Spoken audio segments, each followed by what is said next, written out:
kalau kita menyimpulkan sesuatu harus berdasarkan data yang akurat. Nah, Data yang akurat itu apakah itu jumlahnya, apakah itu jenisnya, apakah itu apanya, iya. dan seberapa banyak, kemudian dianalisa dengan apa. Nah, barulah kita mendapatkan suatu kesimpulan. Iya. Misalkan Anda menyatakan jangan-jangan itu sudah ada perubahan DNA-nya ya, nah itu sangat berbahaya. Iya, Bu.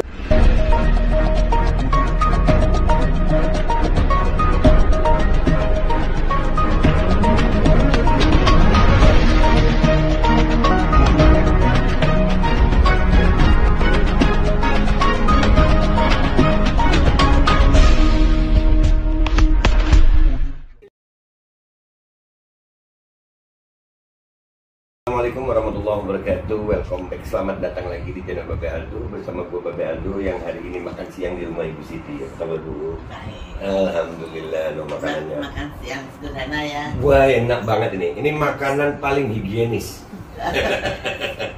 Alhamdulillah diterima baik kita. Mudah-mudahan Bu Siti umur panjang, sehat afiat.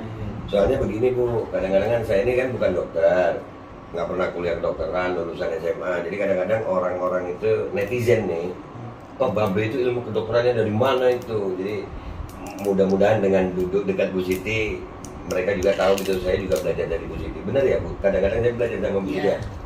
Alhamdulillah. Pasti Anda tidak pernah kan ngomong tanpa dasar. Alhamdulillah. Yang saya kenal Anda selalu bertanya yang rumit-rumit, padahal sebetulnya Anda sudah baca.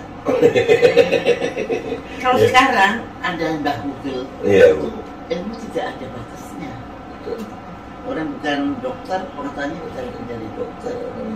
Nah itu, jadi ya mudah untuk menyampaikan ini yang namanya Babe Aldo. Makasih Bu, mudah-mudahan tetap dinasihatin, dijaga. Nah sekarang saya ini mau nanya Bu, ini kan orang-orang lagi rame nih, PCR sekarang bisnis.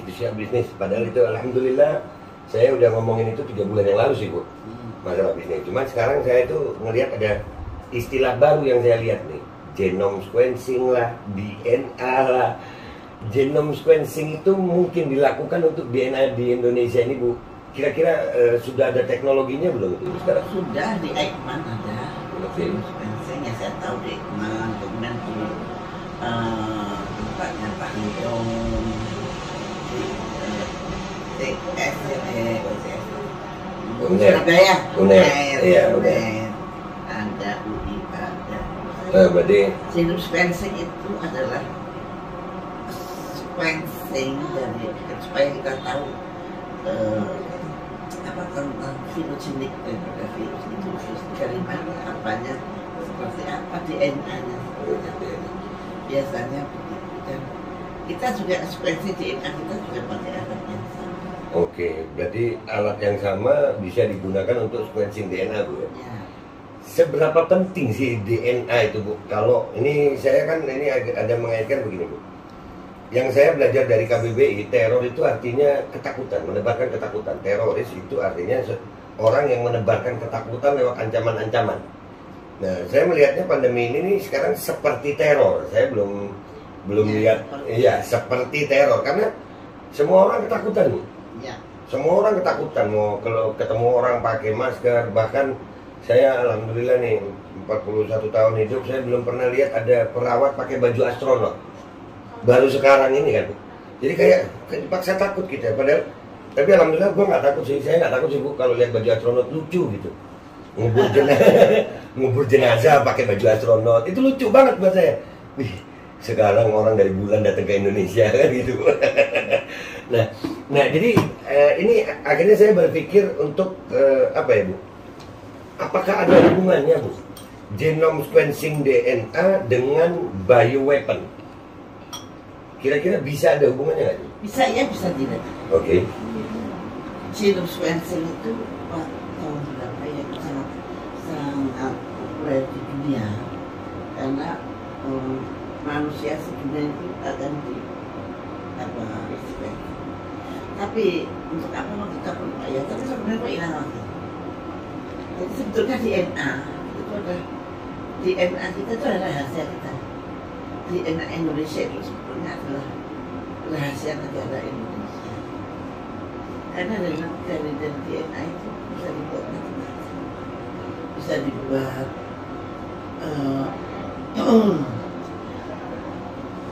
karena apa namanya perkembangan ilmu yang sangat besar. Mungkin kalau kita ngomong orang yang nggak tahu jadi ketawa, Iya. tapi sebetulnya bisa berbahaya kalau DNA kita ada di tangan bangsa asing. Karena bangsa asing itu juga sangat hati-hati dengan DNA-nya supaya bisa berubah dan bergerak. Pada waktu saya jadi menteri, saya membuat suatu aturan bahwa kalau seseorang mengembangkan spesimen dari Indonesia, apakah itu dokter, apakah itu siapapun juga, maka harus pakai MTA. Tanpa MTA tidak ada. MTA itu adalah suatu alat untuk mendampingi spesimen-spesimen itu pergi kemana supaya kita bisa memantaunya. Jadi jangan sampai salah kerjain gitu ya. Iya, disalahgunakan itu. Disalahgunakan. DNA. Ya itulah sebenarnya. Tapi cuma pengetahuan tentang itu seharusnya harus mulai diajari dari SD kali. Iya, Bu, saya telah belajarnya, Bu. Enggak sama saya.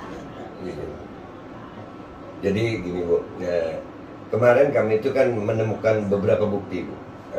Dari luar, tapi dari luar, ada dari Pentagon, ada dari bahkan dari Forbes, tentang rekayasa genetika atau editing genome. Editing genome, dan itu ternyata sudah ada teknologi namanya CRISPR-Cas9. Dia itu sampai ke behavior genetika. Jadi kami melihatnya begini, Bu. Apakah ini menurut Ibu sudah terjadi di Indonesia? Soalnya saya melihatnya manusia Indonesia ini kadang-kadang, apalagi yang udah after jab ya, after jab mereka kayak behaviornya kayak bukan manusia gitu. Contohnya, Bu, minta maaf, kan yang wajib jab ini ASN, TNI Polri, sama nakes, dokter dan nakes. Contoh, Bu, masalah dosis pertama itu kan semua masih bersepakat nih dokter, ada komorbiditas yang tidak boleh. Tapi after second jab pendapat itu berubah. Nah kan ini membingungkan kami nih, Bu. Setelah kami dapat buktinya ini, apakah mereka udah dapat editing genome? Kan bisa begitu, Bu. Iya kan? Iya, jadi ya apa namanya? Kalau kita menyebutkan sesuatu harus berdasarkan data yang akurat. nah, Data yang akurat itu apakah itu jumlahnya, apakah itu jenisnya, apakah itu apanya, iya. dan seberapa banyak, kemudian dianalisa dengan apa. Nah, Iya. barulah kita mendapatkan suatu kesimpulan. Iya. Misalkan Anda mau menyatakan jangan-jangan itu sudah ada perubahan DNA-nya ya, nah itu sangat berbahaya. Iya, Bu. Karena untuk mengatakan itu harus ada buktinya. Iya. Kalau nggak nanti Anda bilang wah. Iya, Bu. Nah, Tapi ada kemungkinan nggak itu? tapi kalau dari literatur, Iya. Anda menemukan literatur, lebih baik Anda ceritakan dari literatur ini. Siap. Literatur itu sedemikian kredibelnya ini. Betul. Dan di sana ternyata terbukti bahwa DNA manusia itu bisa direkayasa. Alhamdulillah. Jadi menjadi behavior yang berbeda. Nah itu yang diberikan. Iya, alhamdulillah. Pak Andra, saya tahu Anda bacanya banyak tunjuknya. Iya, itu yang sudah kami lakukan. Ada harapan nggak, Bu? Karena ada kecurigaan dari kami seperti ini. Kami sekali lagi kami tidak menuduh, tapi kami curiga. Karena kami melihatnya sudah ada gitu. Dan saya belum melihat nih. Saya berharap Ibu, Prof. Nidom, orang-orang yang memang kompeten banget dalam bidang ini, ya, untuk bisa meneliti ini gitu. Kira-kira ada harapannya nggak buat pemerintah? Karena pemerintah kita minta maaf nih, Bu. Yang ngomongin pandemi ini bukan ahlinya gitu. Ya, bahkan Menkesnya sekarang, Bu, ahli nuklir. Iya kan, Bu? Iya, nuklir, Bu, serem, bom atom kan nanti itu. Iya, Bu. Kira-kira yang Ibu harapkan supaya buat bangsa Indonesia ini, Bu, tentang bahayanya rekayasa genetika DNA ini, Bu? Satu, saya tuh bukan filolog, tapi saya pernah menjadi menteri dan mimpin waktu itu di mana saya sangat membutuhkan filolog, bukan saya. Jadi Indonesia punya itu Eijkman dan Air itu canggih. Tapi untuk mengetahui ilmu yang setinggi apa yang Anda baca itu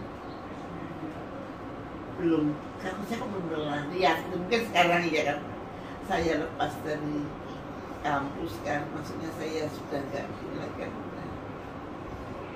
tahun berapa ya, sudah bocor pakai jadi menteri tahun 2010 jadi penasihat presiden tahun 2014, tahun 2016 masuk kandang.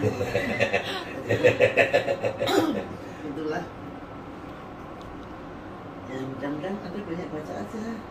Tapi insya Allah Indonesia punya Eijkman itu cukup kredibel dan cukup membanggakan. Kalau yang lain-lain saya kok belum pernah. Oke. Berarti ini buat Eijkman ya, mungkin kalau kita tahu kantornya, gue mau bawa video ini. Saya boleh minta rekomendasi Ibu untuk ke Eijkman, Bu? Aduh. Untuk belajar apa? Tentang DNA, Bu. Saya pengen tahu apa itu. Ini. Saya kenal saya Profesor Amin Subandrio, alatnya. Iya. Saya juga punya apa namanya YouTube dengan tapi dia tuh direktur apa ya? Iya. Tapi mungkin nanti bisa dilemparkan. Iya, nggak apa-apa. Sebagai apa ya? Coba nanti saya cek. Iya, siap. Betul. Jadi gitu aja, Bu. Terima kasih. Ya kalau di podcast nggak usah lama-lama kalian, karena omongan kita ada yang lebih penting nanti lama. Itu kita simpan di otak. Tapi insya Allah apa yang gue dapat dari Bu Siti, mudah-mudahan Bu Siti umur panjang, sehat afiat. Mudah-mudahan perjuangan Bu Siti nggak sia-sia yang di flu burung. Kita akan meneruskan perjuangan ini sampai sekarang dan mudah-mudahan semuanya Indonesia jadi lebih maju, lebih baik. Rakyat Indonesia, saya ingat kalimat Bu Siti waktu sama Pak Karnil, yes. Beliau itu kalimat yang luar biasa dan sampai sekarang ada di hati gue. Belajar. Orang belajar itu nggak mesti harus lu udah lulus terus nggak mau belajar, atau lu nggak pernah kuliah nggak mau belajar. Iqra bismi rabbikal ladzi khalaq. Bacalah dengan nama Tuhanmu yang telah menciptakanmu. Alam ini ciptaan Allah dan kita akan mencoba membacanya dengan apa yang Allah kasih. Terima kasih Bu Siti. Wassalamualaikum warahmatullahi wabarakatuh. Waalaikumsalam.